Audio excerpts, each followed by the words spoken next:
আসসালামু আলাইকুম। সবাই কেমন আছেন? আমি আলহামদুলিল্লাহ ভালো আছি, কিন্তু আমার ছেলেটা কয়েকদিন ধরে একটু অসুস্থ।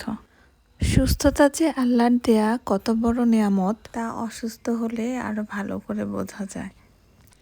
যেহেতু জ্বর 2 দিন পার হয়ে গেছে, তাই আজকে নিয়ে গিয়েছিলাম ডাক্তারের কাছে। আমরা তাকলিমকে ডাক্তার দেখানোর জন্য নিয়ে গিয়েছিলাম কর্নেল মালিক মেডিকেল কলেজে।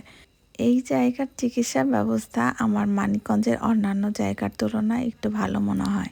ডাক্তার দেখানো শেষ করে আমরা চলে গিয়েছিলাম আমার এক বন্ধুর দোকানে। বন্ধুর যেহেতু ওষুধের দোকান, আমি ওষুধগুলো ওর দোকান থেকেই নেওয়ার চেষ্টা করি। ডক্টরের প্রেসক্রাইব করা ওষুধগুলো নিয়ে সরাসরি বাসায় চলে আসলাম। সবাই দোয়া করবেন আমার ছেলেটাকে যেন আল্লাহ খুব তাড়াতাড়ি সুস্থ করে দেন। সবাই ভালো থাকবেন, আর বাসায় ছোট বাচ্চা থাকলে তাদের আলাদা যত্ন নেবেন। আজকের মতো এ পর্যন্তই। সবাই আমার পাশে থাকবেন। আসসালামু আলাইকুম।